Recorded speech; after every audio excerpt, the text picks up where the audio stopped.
अध्याय 6 पूतना वध। जब नंद महाराज घर लौट रहे थे तो उन्होंने वसुदेव द्वारा दी गई इस चेतावनी पर कि गोकुल में कुछ उत्पात हो सकता है विचार किया। निश्चय ही यह सलाह मैत्रीपूर्ण थी और असत्य न थी। अतः नंद ने सोचा इसमें अवश्य ही कुछ न कुछ सच्चाई है। अतः डर के मारे वे भगवान की शरण लेने लगे। संकट आने पर भक्त के लिए स्वाभाविक है वे कृष्ण का चिंतन करे, क्योंकि उसके लिए अन्य कोई आश्रय नहीं होता। जब शिशु संकट में होता है तो अपने माता पिता का आश्रय लेता है। इसी प्रकार भक्त सदैव भगवान की शरण में रहता है, किंतु जब उसे कोई विशेष संकट दिखता है तो वह तुरंत ईश्वर का स्मरण करता है। अपने मंत्रियों से मंत्रणा करने के बाद कंस ने पूतना नामक डाइन को, जो छोटे छोटे बच्चों को अत्यंत नृशंसता पूर्वक मारने का इंद्रजाल जानती थी, आदेश दिया कि वह शहरों, ग्रामों तथा चारागाहों में जाकर सारे बच्चों का वध कर दे। ऐसी डाइनें अपना इंद्रजाल वहीं फैला सकती हैं जहाँ के पवित्र नाम का कीर्तन या श्रवण न होता हो। कहा जाता है कि जहाँ कहीं कृष्ण के पवित्र नाम का कीर्तन होता है, चाहे वह उपेक्षा से ही क्यों न हो, वहां से सारे बुरे तत्व, डाइने, भूत प्रेत तथा संकट तुरंत भाग जाते हैं। और जहाँ कृष्ण के पवित्र नाम का कीर्तन गंभीरता से होता हो, विशेष रूप से वृंदावन में जहाँ परमेश्वर स्वयं उपस्थित थे, वहाँ तो यह सर्वथा सत्य है। अतः नंद महाराज के सारे संदेह निश्चित रूप से कृष्ण प्रेम पर ही आधारित थे। वास्तव में पूतना में शक्ति होते हुए भी उसकी गतिविधियों से कोई भय न था। ऐसी डाइनें खींचरी कहलाती हैं, जिसका अर्थ है वे जो आकाश में उड़ सकती हैं।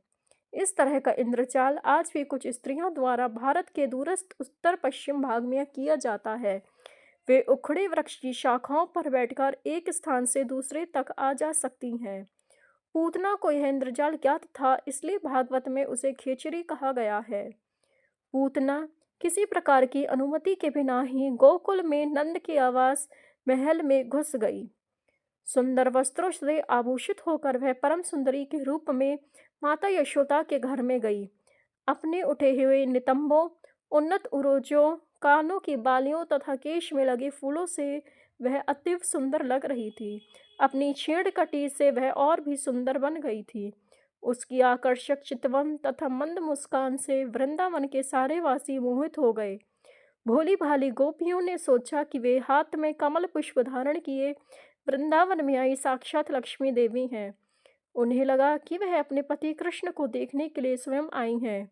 उसकी अपूर्व सुंदरता के कारण उसे किसी ने रोका नहीं, अतः वह बिना रोक टोक के नंद महाराज के घर में प्रविष्ट हो गईं।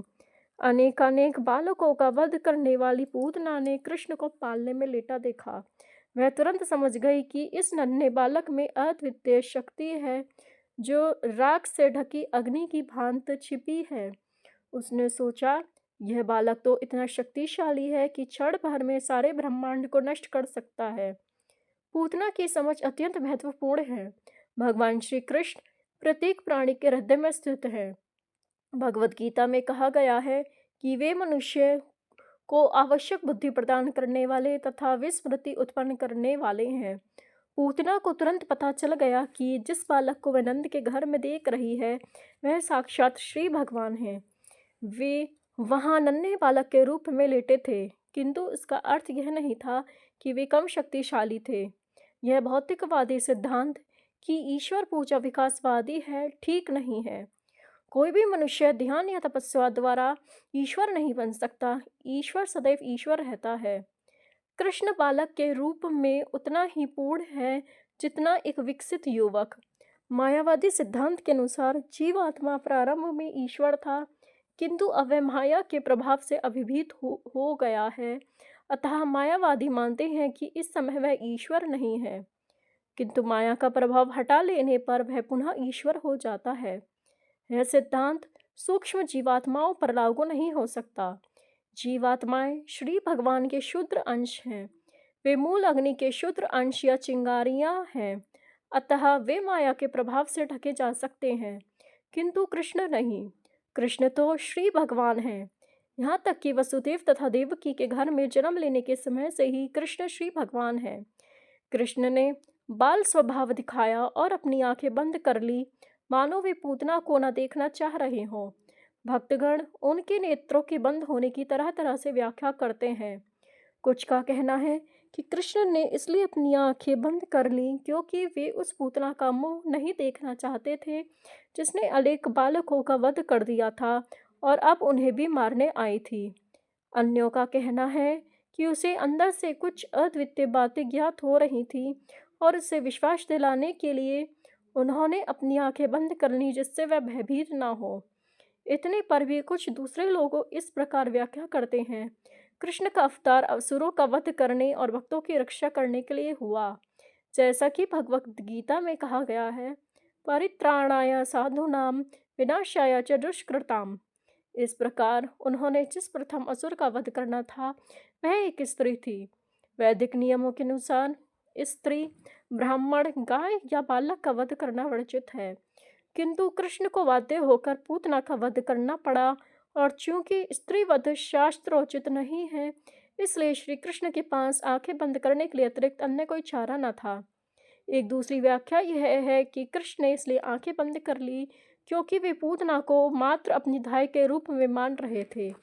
पूतना कृष्ण के पास स्तनपान कराने आई थी।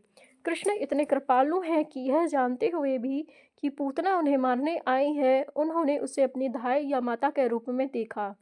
वैदिक मान्यता है कि माताएं 7 प्रकार की होती हैं: सगी माता, गुरु पत्नी, रानी, ब्राह्मणी, गाय, धाय तथा पृथ्वी। चूंकि पूतना कृष्ण को अपनी गोद में लेकर स्तनपान कराने आई थी, अतः कृष्ण ने उसे अपनी माता के रूप में स्वीकार किया। यह एक अन्य कारण समझा जाता है कि कृष्ण ने अपनी आंखें बंद कर लीं। अब उन्हें धाय या माता का वध करना था, इसलिए उन्होंने अपनी आंखें बंद कर लीं, किंतु उन्होंने अपनी माता या धाय के वध करने तथा अपनी सगी माता या धर्ममाता यशोदा के प्रति प्यार के करने में कोई अंतर नहीं रखा। हमें वेदों से भी यही जानकारी मिलती है कि पूतना के साथ भी मातृव्रत व्यवहार किया गया और यशोदा के साथ ही इस संसार से मुक्ति प्राप्त हुई। जब बालक कृष्ण ने आंखें बंद कर ली तो पूतना ने उन्हें अपनी गोद में उठा लिया। उसे यह ज्ञात न था कि वह साक्षात मृत्यु को पकड़ी हुई है। यदि मनुष्य धो किसी रस्सी को सर्प मान बैठता है तो उसकी मृत्यु हो जाती है। इसी प्रकार कृष्ण से भेंट होने के पूर्व पूतना अनेक बालकों का वध कर चुकी थी और उसने कृष्ण की भी उन जैसा ही समझा, किंतु अब वह एक सांप को पकड़ने जा रही थी जो उसे तुरंत मार देगा। जब पूतना बालक कृष्ण को गोदी में ले रही थी तो यशोदा तथा रोहिणी दोनों ही वहां उपस्थित थी, किंतु उन्होंने उसे मना नहीं किया क्योंकि वह सुंदर वस्त्रों से आभूषित थी और कृष्ण के प्रति मात्र प्रेम प्रदर्शित कर रही थी। वे यह न समझ पाईं कि वह एक अलंकृत मायान के भीतर छिपी तलवार की भांति है। पूतना ने अपने स्तनों में घातक विषय लगा रखा था और गोद लेते ही उसे अपने चूचू कृष्ण के मुख में लगा दिए। उसे आशा था कि ज्यों ही वह उसके स्तनों का पान करेगा त्यों ही वह मर जाएगा, किंतु कृष्ण ने क्रुद्ध होकर तुरंत मुंह में चूचुक लगा लिया। उन्होंने विषयुक्त दूध के साथ उस असुरनी के प्राण भी चूस लिए। दूसरे शब्दों में दूध पीने के साथ ही उन्होंने पूतना के प्राण भी चूस लिए। कृष्ण इतने दयालु हैं कि जब पूतना अपना पेय पान कराने आई तो उन्होंने उसकी मनोकामना पूरी की और उसके इस कार्य को माता का सा आचरण माना, किंतु वह और अधिक दुष्ट कार्य न करे, इसलिए उन्होंने तुरंत ही उसे मार डाला। चूंकि असुरनी कृष्ण द्वारा मारी गई, अतः उसे मोक्ष प्राप्त हुआ। जब कृष्ण ने उसकी छाती को अत्यंत बलपूर्वक दबाया और उसके प्राण हर लिए तो वह भूमि पर गिर पड़ी और अपने हाथ पैर फैलाकर चिल्लाने लगी, मुझे छोड़ दे, मुझे छोड़ दे। वह जोर से चिल्ला रही थी और उसका सारा शरीर पसीने से थर था। जब रोदन करती पूतना मर गई तो चारों ओर पृथ्वी तथा आकाश में उच्च तथा निम्न लोकों में तथा सभी दिशाओं में भयानक कंपन हुआ और लोगों ने सोचा कि कोई वज्रपात हुआ है। इस प्रकार पूतना के इंद्रजाल का दुस्वप्न दूर हुआ और उसने एक विराट असुरनी जैसा अपना वास्तविक स्वरूप धारण कर लिया। उसने अपना भयानक मुंह खोल दिया और अपने हाथ पैर फैला दिए। वह उसी प्रकार गिर पड़ी जिस प्रकार इंद्र के वज्र प्रहार से वत्रासुर गिर पड़ा था। उसके सिर के लंबे लंबे केश उसके पूरे शरीर पर बिखर गए। उसका गिरा हुआ शरीर 12 मील तक फैला था, जिसके गिरने से सभी वृक्ष चूर चूर हो गए थे। जिस किसी ने उसके विशाल शरीर को देखा वह आश्चर्यचकित था। उसके दांत खुदी हुई सड़कें लग रहे थे और उसके नथुने पर्वत कंदराओं के समान प्रतीत हो रहे थे। उसके स्तन छोटी छोटी पहाड़ियों जैसे लग रहे थे और उसके केश विशाल लालाप झाड़ी के समान थे। उसकी आंखों के गड्ढे अंधकूपों के तुल्य, दोनों जांघें नदी के दोनों किनारों के सदृश, उसके दोनों हाथ दृढ़ निर्मित सेतुओं के समान तथा उसका उदर सूखे सरोवर की तरह लग रहा था। इसे देखकर सारे ग्वाल तथा गोपियां आश्चर्य एवं भय से चकित थे। उसके गिरने से जो शोर हुआ उससे उनके मस्तिष्क तथा कानों पर आघात लगा और उनके हृदय तेजी से धड़कने लगे। जब गोपियों ने नन्हे कृष्ण को पूतना की गोदी में निर्भय खेलते पाया तो वे तुरंत आ गईं और उन्हें उठा लिया। माता यशोदा, रोहिणी तथा अन्य व्रत गोपियों ने तुरंत ही चंवर लेकर उनके शरीर की परिक्रमा करते हुए शुभ अनुष्ठान संपन्न किए। पालक को गोमूत्र से पूरी तरह नहलाया गया तथा पूरा शरीर में गोखुर से उठी धूलि लगाई गई। इसका उद्देश्य नन्हे कृष्ण को भविष्य की अशुभ घटनाओं से बचाना था। इस घटना से पता चलता है कि परिवार, समाज तथा प्राणी मात्र के लिए गाय की कितनी महत्ता है। कृष्ण के दिव्य शरीर के लिए किसी संरक्षण की आवश्यकता नहीं थी, किंतु हमें गौ की महत्ता का उपदेश देने के लिए भगवान के ऊपर गोबर का लेप किया गया। गौमूत्र से उन्हें नहलाया गया और गौओं के चलने से उठी धूलि उन पर छिड़की गई। इस शुद्धिकरण के बाद यशोदा, रोहिणी समेत गोपियों ने विष्णु के नामों का चरण किया, जिससे कृष्ण के शरीर के समस्त कुप्रभावों से पूरी सुरक्षा प्राप्त हो सके।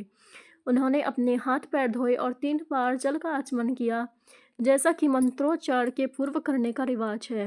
उन्होंने इस प्रकार मंत्रोच्चार किया: हे कृष्ण, मणिमान भगवान आपके घुटनों की और भगवान यज्ञ आपकी जांघों की रक्षा करें। अज नाम से विख्यात भगवान विष्णु आपके पांवों की रक्षा करें। भगवान अच्युत आपकी कमर के ऊपर भाग की और भगवान हयग्रीव आपके उदर की रक्षा करें।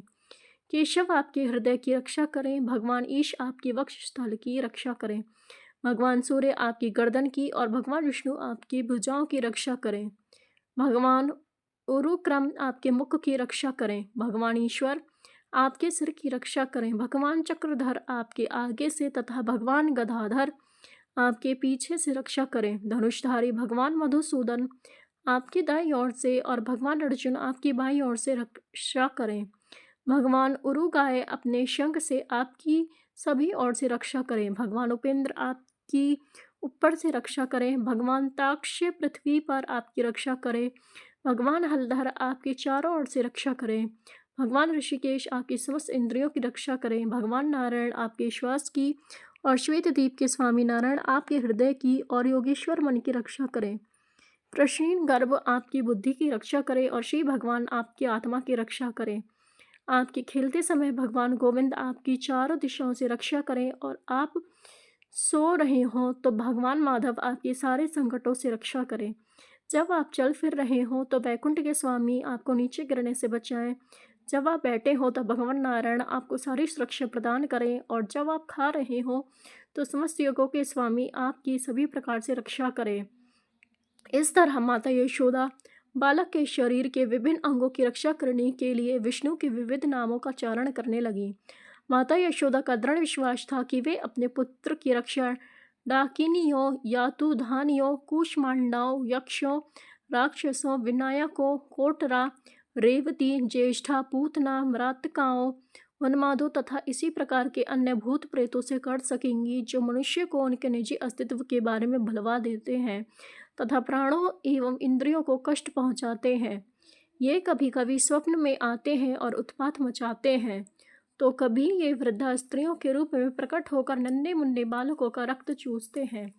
किंतु जहाँ भगवान नाम का कीर्तन होता रहता है वहाँ पर ये भूत प्रेत ठहर नहीं पाते।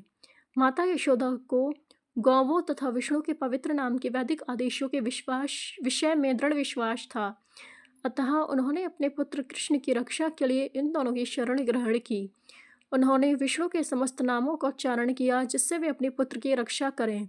वैदिक संस्कृति में आदिकाल से गोपालन तथा विष्णु नाम के कीर्तन पर बल दिया गया है। और आज भी ऐसे व्यक्ति जो वैदिक प्रणाली का अनुगमन करते हैं, विशेषतः गृहस्थ लोग, कम से कम 1 दर्जन गौवें पालते हैं और अपने घर में स्थापित भगवान विष्णु के अर्चा विग्रह की पूजा करते हैं। जो लोग कृष्ण भावनामृत में उन्नति कर रहे हैं उन्हें इस कार्यकलाप से पाठ सीखना चाहिए और गौवों तथा विष्णु के शुभ नाम में रुचि लेनी चाहिए।